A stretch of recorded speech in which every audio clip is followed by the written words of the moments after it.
The Galaxy Z Flip 4 is a phone I have been familiar with for a very long time. When the Z Flip 5 came out, I was definitely thinking about getting it, but ultimately didn't, and I'm glad I didn't.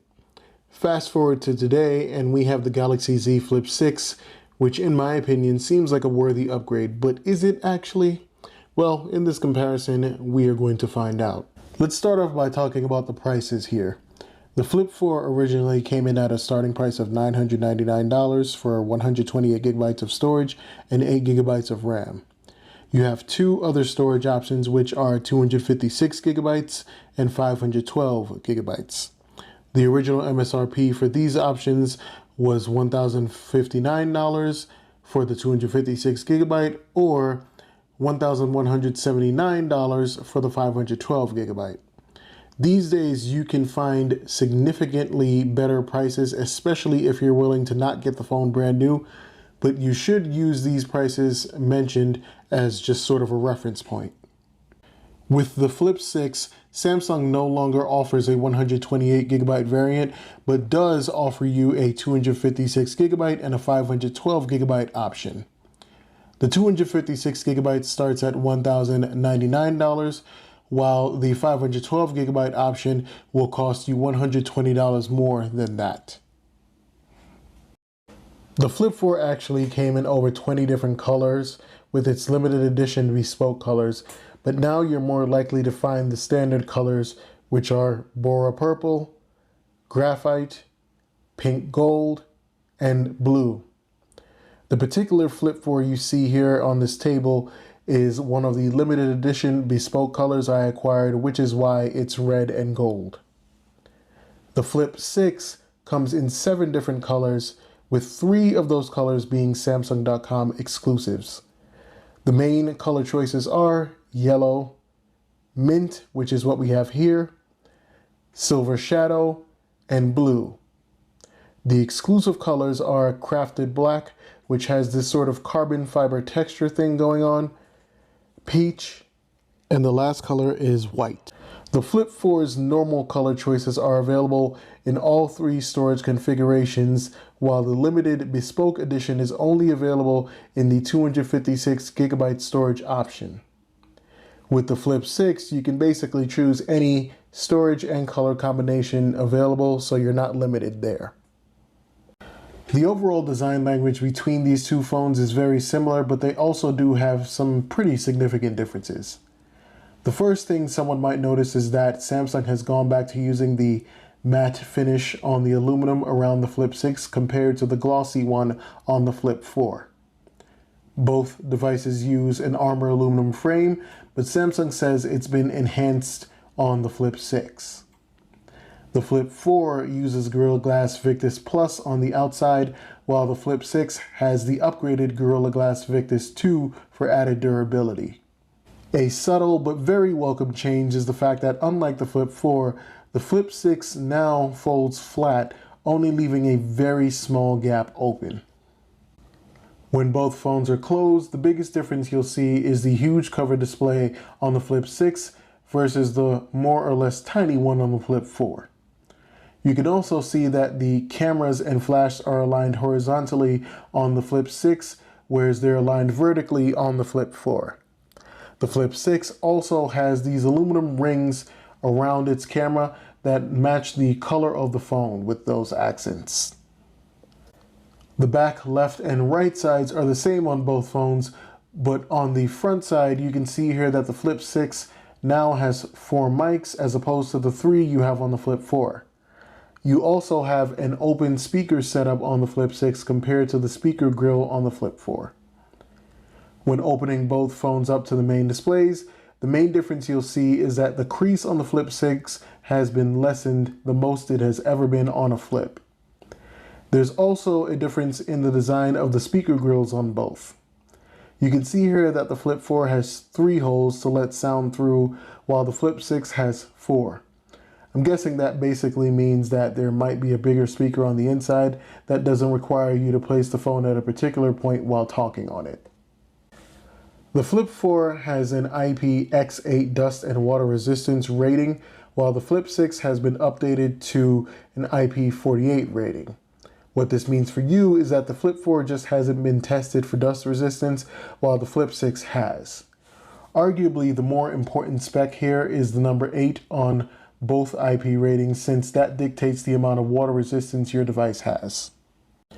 When it comes to the display specs between these devices, the Flip 6 definitely has the advantage. Starting with the cover screens, the Flip 4 comes with a 1.9-inch front display that's definitely usable, but will feel much more cramped when compared to the 3.4-inch one you get with the Flip 6. The main displays are similar or the same in their size and resolution, but one advantage the Flip 6 does have is its higher max brightness value of 2600 nits. This is something that definitely comes as an advantage when using the Flip 6 in a high sunlight situation, and can be the difference between being able to see what's on your display and having to angle it to do so. The Flip 6 also has the advantage when it comes to performance in two ways. What you're getting here is the new Snapdragon 8 Gen 3 for Galaxy in the Flip 6 compared to the Snapdragon 8 Plus Gen 1 in the Flip 4. You're also getting 4 more gigs of RAM with the Flip 6 for a total of 12 gigabytes compared to the 8 gigabytes you get in the Flip 4. This does come down to how you use your phone. So for the basic stuff like YouTube, Google Maps, and email, you most likely won't see any differences, or the performance will likely be similar on both phones. Where the upgrades in the Flip 6 should show their worth is in the graphics performance and other strenuous tasks. You can see this here in this processor intensive test, where the Flip 6 basically pulls ahead significantly when compared to the Flip 4. You can also see this in the results, as I think this is the highest score I've seen on any of the Samsung phones I've compared before. You'll also see the upgrades in the Flip 6 do their best work when it comes to graphical performance. In this test I have on the screen, the Flip 6 tends to keep a smoother frame rate than the Flip 4, with the Flip 4's innards really showing their age here. This should most likely make a lot of gamers happy, as they can now run their games much smoother than they ever have on any Flip before the Flip 6. Connectivity wise, there really isn't that much of a difference, with the biggest difference that you'll be seeing here is the Bluetooth and Wi-Fi versions. On the Flip 4 you get Bluetooth 5.2, while on the Flip 6 you get Bluetooth 5.3. Wi-Fi wise, you get Wi-Fi 6 on the Flip 4 and Wi-Fi 6E on the Flip 6, and that's pretty much all you need to know. The front-facing cameras on both of these devices are still topped out at 10 megapixels, but the one on the Flip 6 is now a little bit brighter at f2.2. The main cameras are most likely where you'll see all of the difference. The main wide camera on the Flip 6 has been upgraded to a 50 megapixel sensor. I kind of personally wish Samsung would just offer a proper zoom camera, but at least having a 50 megapixel option would allow you to crop into your photos a bit more, which I guess is a nice halfway point. In order to see what the difference is between these cameras and how they process your photos after you take them, let's go ahead and take a look at some samples.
Now what we're going to do is go ahead and test the speaker quality differences between both of these phones.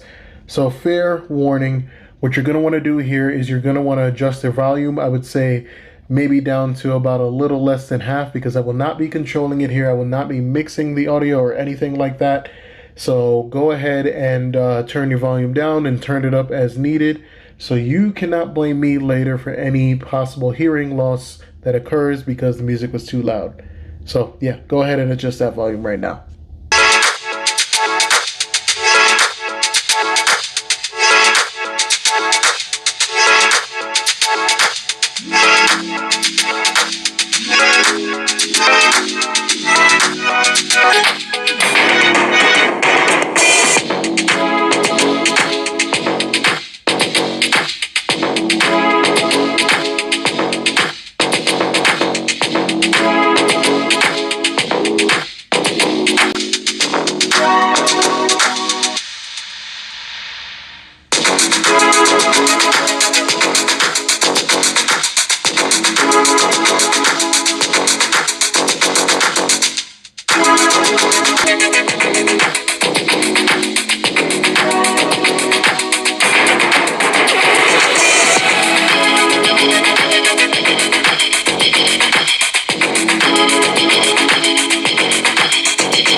Keeping in line with all these audio tests, let's go ahead and move on to the microphone test between both of these phones to see if they sound any different. Alright, so here is a test between the microphones on the Z Flip 6 and the Z Flip 4. Maybe the microphones on the Z Flip 6 will sound of a higher quality because there are 4 of them now. Maybe they don't. Maybe both of these are just adequate enough for people to get what they need to get done. Or maybe they're higher quality than you expect them to be. Either way, you have microphones, so be happy. Alright, so here is a test between the microphones on the Z Flip 6 and the Z Flip 4. Maybe the microphones on the Z Flip 6 will sound of a higher quality because there are 4 of them now. Maybe they don't. Maybe both of these are just adequate enough for people to get what they need to get done. Or maybe they're higher quality than you expect them to be. Either way, you have microphones, so be happy. The battery capacity has seen a boost in the Flip 6 finally. It comes with a 4,000 milliamp hour battery, which is 300 milliamps more than you get in the Z Flip 4. Unfortunately, Samsung still persists on not upgrading any of their charging standards, so you're still getting the same max 25 watt wired charging, 15 watt wireless charging, and the same 4.5 watt reverse wireless charging between both phones. Now let's go ahead and move on to the battery drain test. And I'm going to be doing this a little bit different this time by having the batteries less than 100%. What I'll be doing here is running the same exact test I used to test the graphics performance, since this should really put some stress on the batteries. Once this is done, then we will see where these batteries are, or even if the phones are still alive at that point. All right, so we're back now, and I did forget to mention that both phones were sitting at 32%. Now, what we see here is that the Z Flip 6 has drained to 16%, while the Flip 4 has drained to 13%. So not too much of a big difference, but this also does go to show that a bigger battery doesn't mean more battery life in the phone world. With that being said though, let's move on to the charging test. So what I decided to do here was just charge the Z Flip 4 to 16% to match the 16% that the Z Flip 6 has. And what I'm going to do here is leave them on two 25-watt chargers for 30 minutes and see where they get to. So again, I'll be back in 30 minutes with that result. Okay, so 30 minutes has passed now, and we're gonna take a look at just how much battery life these have gained. So starting from the top, you can see that the Z Flip 6 is at 63%, while the Z Flip 4 is at 58%. This is kind of an interesting turn of events given that both phones do charge at a max of 25 watts, but it does look like the Z Flip 6 is either using all 25 of those watts to charge, or at least handling it more efficiently to charge faster. That's pretty much all I have for all the battery and charging talk, and just an FYI here, this is going to vary heavily because it does depend on where your phone is sitting, like the temperature around, whether it's hot, whether it's cold, and this is a pretty controlled environment, but this is just to give you a baseline as always. Now let's go ahead and move on to the software talk, and spoiler alert, there's really not that much to say. So with the software side of things, like I said, I don't really have much to say here because you're basically going to get the same software experience, if not right now, at some point on both devices. The one thing I can inform you all about though is the fact that Samsung still has not added DeX functionality to the Z Flip 6. I suppose this is meant to keep the cost down, or maybe they're just lazy, but it seems like something that would definitely add value, especially since the price has increased with the Flip 6. I guess we'll find out if they'll do this with the Flip 7, but I wouldn't hold your breath. Alright, so we've come to the end of this comparison, and I usually don't like to give an opinion on which phone to get. I mean, that's going to depend on who you are. But there are some obvious upgrades with the Z Flip 6. Whether those upgrades are enough to warrant you changing and spending money on it is going to be totally up to you. I mean, there's definitely nothing wrong with the Z Flip 4, but you know, that's going to come down to what you see yourself using within the Z Flip 6 or what you see as a benefit. So yeah, I don't really have much more to say here. I do hope that this comparison was helpful to you all, and I do hope that you got something out of it. Of course, if you do have any clarifying questions, go ahead and leave those in the comments, and I will do my best to get back as soon as possible. But other than that, I don't have anything else to say, so I do hope this comparison was helpful. Anyway, thank you for watching this video as always, and thank you for the support. And yeah, I will see you in the next video.